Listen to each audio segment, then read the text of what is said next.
Welcome to Cooking with Chef Tuan, and today we are making some delicious pita bread. Very quick, very easy, super delicious. Now, as usual, all the ingredients will be listed down below. Here's some yeast, water, and sugar. Just give it a stir, and after a couple minutes, you should see your yeast do this. That means it is alive and good to go.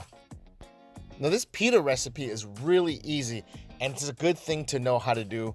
I mean, since we are under quarantine and your grocery stores are probably out of everything, so it's good to make it. And plus, it's an awesome way to pass some time. I'm combining all my ingredients into my food processor. Now, if you don't have one, you can use a stand mixer or you can do this all by hand. It's up to you. The biggest advantage of making doughs in a food processor is that it's very quick, but you have to be very careful because of the friction that it causes. If your dough gets too hot, you could end up killing your yeast. So you always want to be careful. Now, once your dough comes together, just take it out, put it on a floured work surface. Now, initially it's a little bit sticky, but just add a little bit of flour until it's nice and smooth.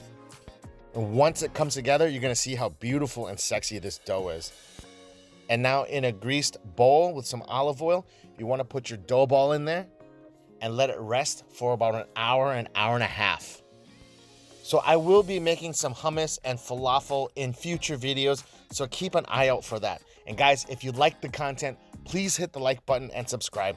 I would really appreciate it. And after about an hour and a half, this is what you got. Really nice, soft, supple dough. Now, as you can see, I just rolled it out into a nice long log, and I'm gonna cut these into about 8 pieces.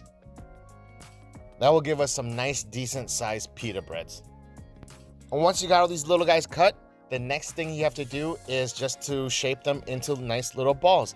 And once that's done, you're gonna let them rest for about 10 minutes to relax the gluten. It'll make rolling them out a lot easier. Give this recipe a try. You're gonna see that this is better than anything you can buy at the supermarket.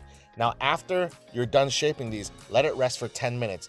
This is also a great time to get a cast iron pan being heated up on medium high with a little bit of olive oil.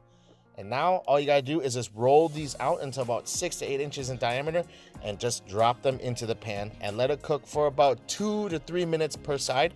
You're gonna see that it's gonna start to bubble, and once that's done bubbling, you flip it over. If you've done everything right, you should see a little bit of puffing.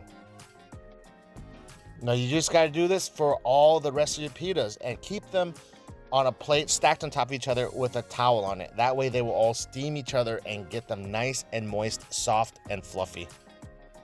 And you can eat your pita breads with whatever you want. And today I'm just eating it with hummus. I will have a video with this hummus recipe in the future, so keep a lookout for that. Guys, thank you so much for stopping by. I really appreciate it. If you like the content, please hit the like button and subscribe. Be safe out there. And as always, peace.